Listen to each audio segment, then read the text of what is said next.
do a little update here in the garden. So right now it is June, early June. So as you seen earlier, we did the Three Sisters. So we got, you can see some beans, trying to grab a hold of stuff and twirl up. We got some corn in here, and we got some squash, right? So those are Three Sisters there in there. I also put in some sunflowers, maybe something else, but that's what we got going in here. It's coming up pretty nicely. Do have a little bit of weeds here and there, but for the main part, those three are going good. So one thing we have left to do on this is we need to wow, it's bright. It's just permanently bright. Maybe I need to turn the thing down. One thing we need to do is kind of mulch over and kind of lock in some moisture and keep the bed cool. So as it's getting warmer out, we're gonna have a whole lot more heat, and with that, less rain. So it's been raining pretty good here, but we're gonna have this week, it rained like Monday, it won't rain again until Saturday. So I'm gonna go ahead and put some mulch down on it, and then after that, we'll water it in, but that'll help us preserve some water. Now on this bed over here, I did go to the store, and they had some plants. They had all their plants on sale for quarter off or whatever. So I picked up a couple. I got, let's see, sweet banana peppers here. So these two are sweet banana peppers. These two are some cherry tomatoes, husky cherry red tomatoes, and those two are Ichiban eggplants. So as you can see, there is some charcoal in this bed. So I went and I had this container that we were had all the had all the carbon in, and it was just collecting rainwater. So once it got about halfway full, I watered the bed with it, and then took all the remnants and spread it out here. So we are going to go ahead and mulch this too. These plants are tall enough to where I can go ahead and mulch, not worry about them not breaking through. So that's pretty cool. You can see we're flowering here, and we're flowering there. We're flowering there, so that's pretty cool. All this stuff is this milkweed that's growing up around the bed, and just chopping it up and throw it in the bed. I did have to go and chop all these limbs. I gotta take them out, but I chopped some of the limbs off from up here, try to get a little bit more light coming in here. But that is where we're at. So I got my mulch here. I got chip drop that dropped off chips 2, maybe 3 years ago. So it's just been sitting over there in the corner, breaking down. So you can see this was all just wood chips, and now with all the microbe and worm and bug activity, it's pretty good and broken down. It's halfway broke down. So we'll take this opportunity to load our beds up. This is going to do a few things like we've talked about before, but reiterate. One, with this being so broken down, it's good soil. It'll easily turn into good soil. It's pretty broken down quite a bit, so it'll be less mulchy but more organic matter for the soil, which is always good. Two, with all the breaking down that's occurring right now, it's got plenty of organic life in it, both on the micro and macro level. So it's got all the worms and bugs and little creepy crawlies in there, but it's also got all the bacteria and stuff growing in it. So it's going to help supercharge our garden. And then because it does have a high wood content, because it's just wood chips that have been sitting around for a long time, it's going to insulate the soil. So when we're talking about insulating the soil, we're talking about in the heat of the day, You don't want your soil temps to get too high. It starts baking the soil, right? It starts drying it out. But also your plants can get stunted because of the temperature of the soil. So it helps protect that. And then because it's also keeping the soil at a lower temperature,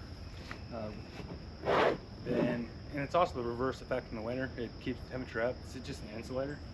So one of the things that it's doing besides that is because it's keeping the temperature at a more moderate level on the soil, it's holding a lot more moisture in there. And this is just a nice spongy wood, right? When it breaks down, it's just like spongy sawdust basically. It's just soaking up all the water, and then it'll slowly release it back into the soil. So it's like a nice little sponge. You keep your water in.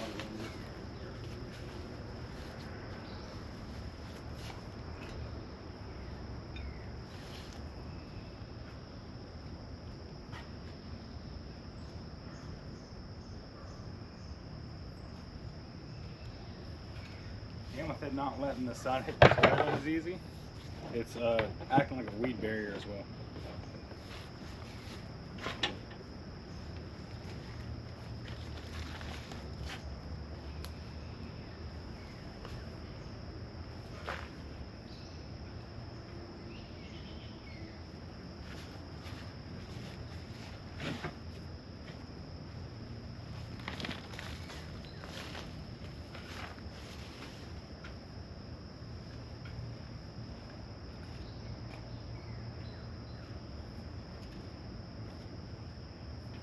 So this is kind of like a combination of mulch and compost. Because it is so deteriorated, it's going to help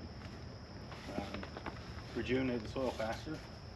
Granted, your compost that you put in, as it breaks down, it basically breaks down in the compost. So this will really help. Every year you do this, the better your soil is just going to be because you're adding so much carbon back.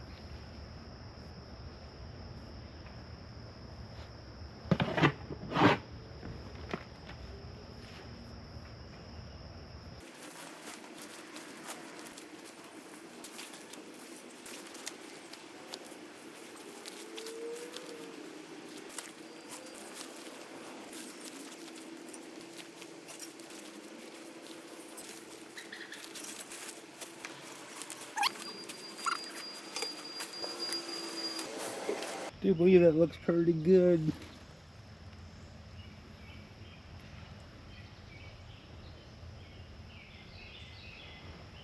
So that'll help us a bit.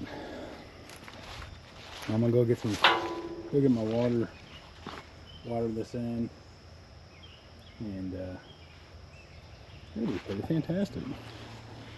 I like it. Now I've already dumped 3 buckets in here. So let's just show.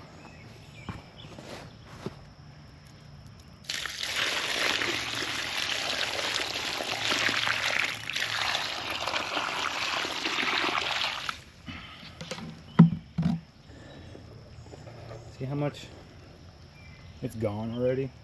I do got a little standing up here, but that's where I've dumped an entire bucket already. And that'll go away pretty quick. So this is absorbing a lot of water. So we're gonna load her up, make sure she's plenty full.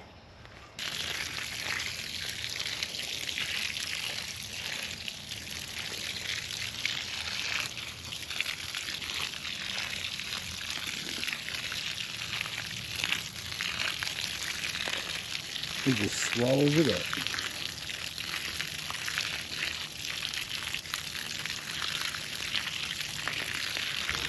So one of the things mulch also does is clay soil, which we have quite a bit of clay soil.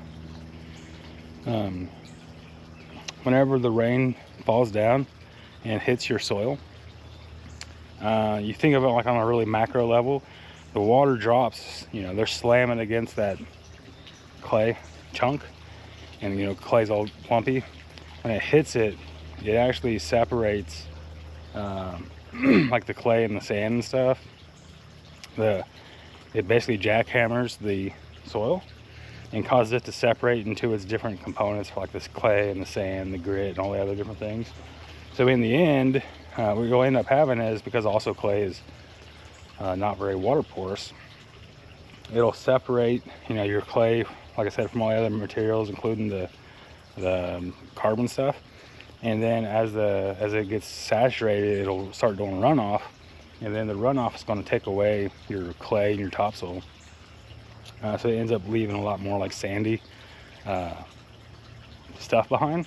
So you'll end up over time eventually turning your soil into worse soil by erosion, and having like, you'll just have like be like a sandy mess and baked soil. So that, the carbon on top of there, the wood chips, it allows for the water to hit the wood chips and splatter, and then it has less of effect of the erosion. Pretty neat. But that's about all we got. I'm gonna let this fill up a little bit, because this is where the chickens get their water. I need to put my mower away. Other than that, I think we're done out here. Ooh, I mowed over my water thing. I mowed over my pump, at least the extension cord, so that's got to be replaced. Didn't see it out here. The grass is really tall when I mowed. So that sucks. But that's about all I got. So if you like this, like what you've seen, want to keep following up on this garden, follow. See you next time. Nice. I like it.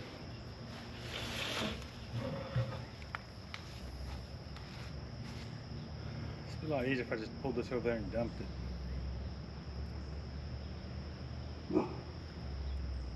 What? Poppers!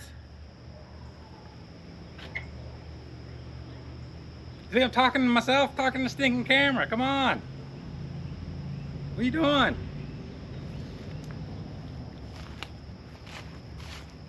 Over there looking at me like I'm crazy. What are you barking at me for, you little shitter?